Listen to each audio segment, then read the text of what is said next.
Assalamualaikum warahmatullahi wabarakatuh. Alhamdulillahilladzi an'amana bi ni'matil imani wal islam. Wassalatu wassalamu ala asyrafil anbiya wal mursalin sayyidina wa maulana Muhammadin amma ba'du.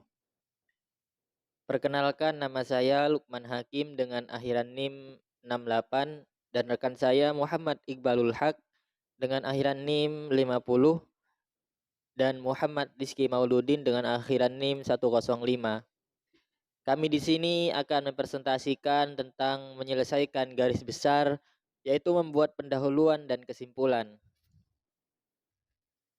Nah, adapun pembahasan yang akan kita bahas pada presentasi kali ini adalah yang pertama, mengapa pendahuluan dan kesimpulan yang solid sangat penting untuk berbicara di depan umum yang efektif. Kemudian yang kedua, bagaimana cara kita mendapatkan perhatian audiens dalam sebuah pendahuluan. Kemudian yang ketiga, mengapa kita harus meringkas poin-poin utama dalam kesimpulan. Dan yang keempat, bagaimana kita dapat motivasi audiens untuk mengingat pidato kita dalam kesimpulan. Kemudian yang terakhir adalah bagaimana kita menentukan sumber-sumber mana yang akan dimasukkan dalam daftar pustaka. Baik, kita ke materi yang pertama, yaitu tentang membuat pendahuluan. Membuat pendahuluan sangat penting untuk membangun hubungan kita dengan audiens.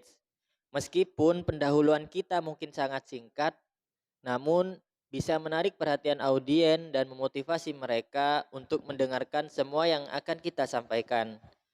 Di dalam buku Effective Speaking ini disebutkan bahwa sebuah perkenalan pada umumnya sekitar 10% dari seluruh panjang pidato yang kita akan sampaikan. Kemudian materi yang kedua yaitu tujuan pendahuluan. Pendahuluan yang efektif memiliki 3 tujuan utama, yakni yang pertama menarik perhatian pendengar, kemudian yang kedua membangun relevansi dengan pendengar, kemudian yang terakhir adalah mengidentifikasi pernyataan tesis kita atau tujuan pidato dan poin utama kita yang akan kita sampaikan. Selain itu, perkenalan yang efektif dapat membantu kita memulai dan membangun kredibilitas pembicara dan menciptakan ikatan niat baik antara kita dengan audiens. Nah, materi selanjutnya akan dijelaskan oleh rekan saya yaitu Muhammad Iqbalul Haq. Baik, terima kasih moderator. Selanjutnya saya akan menjelaskan tentang mendapatkan perhatian. Kehadiran audiens secara fisik tidak menjamin bahwa mereka akan mendengarkan pidato kita. Maka, tujuan pertama adalah menciptakan pembukaan yang akan menarik perhatian pendengar dengan membangkitkan rasa ingin tahu dan memotivasi mereka untuk terus mendengarkan. Langkah-langkah atau cara untuk mendapatkan perhatian, yang pertama adalah membuat pernyataan yang mengejutkan.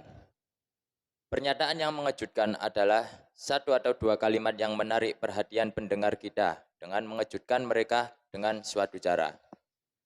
Mengejutkan pendengar akan membantu mereka menghentikan apa yang sedang mereka lakukan atau pikirkan dan fokus pada pembicara.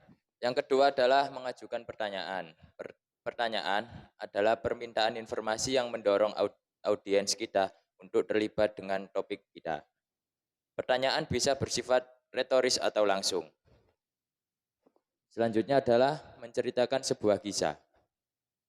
Cerita adalah kisah tentang suatu yang telah terjadi atau aktual, atau bisa terjadi, atau hipnotis. Kebanyakan orang menikmati cerita yang diceritakan dengan baik, jadi sehingga menjadi penarik perhatian yang baik. Oke, selanjutnya adalah menceritakan sebuah lelucon. Lelucon adalah anekdot atau permainan kata yang dirancang untuk lucu dan membuat orang tertawa. Lelucon dapat digunakan untuk menarik perhatian audiens jika memenuhi uji. Oke, selanjutnya berikan referensi pribadi. Referensi pribadi adalah cerita singkat tentang sesuatu yang terjadi pada Anda atau situasi hipnotis yang dapat dibayangkan oleh pendengar untuk membayangkan diri mereka sendiri. Selain untuk menarik perhatian, Referensi pribadi bisa sangat efektif untuk melibatkan pendengar sebagai peserta yang aktif. Yang keenam adalah membacakan kutipan. Kutipan adalah komentar yang dibuat oleh dan dikaitkan dengan seseorang selain pembicara. Kutipan yang jelas atau mengunggah pikiran kutipan dapat menjadikan penarik perhatian yang sangat baik selama berhubungan dengan topik. Yang ketujuh adalah melakukan atau memotivasi suatu tindakan. Kita dapat memperkenalkan topik kita dan mendapatkan perhatian melalui suatu tindakan. Tindakan yang menarik perhatian yang dirancang untuk topik atau tujuan kita. Yang terakhir adalah ciptakan ketegangan.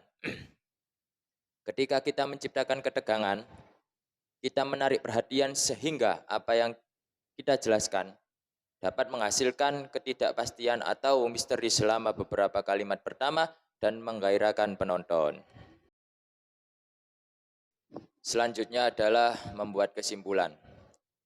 Untuk isi pidato yang telah kita uraikan sebelumnya, maka langkah selanjutnya adalah kita harus menuliskan 3 kesimpulan berbeda yang mengulas poin-poin penting yang kita inginkan untuk diingat oleh para audiens dan menyertakan penutup yang memberikan kesan yang kuat kepada para audiens. Selanjutnya adalah menyelesaikan garis besar. Pada titik ini, kita telah memiliki garis besar draft pidato kita. Untuk melengkapi kerangka tersebut, yang pertama, kita harus menyusun daftar sumber materi. Dan yang kedua, membuat judul jika diperlukan. Dan yang terakhir adalah meninjau ulang draft kita untuk memastikan bahwa kerangka tersebut sesuai dengan struktur yang logis. Selanjutnya akan dijelaskan oleh teman saya, Saudara Rizky Mauludin. Kemudian untuk materi selanjutnya yaitu sumber daftar, yang mana yang pertama adalah menurut abjad nama belakang pengarang dan yang kedua menurut kategori isi. Adapun untuk pidato dengan daftar yang pendek, metode pertama lebih efisien. Namun untuk pidato yang panjang dengan daftar sumber yang panjang akan sangat membantu jika mengelompokkan sumber berdasarkan kategori isi. Kemudian menyusun daftar narasumber.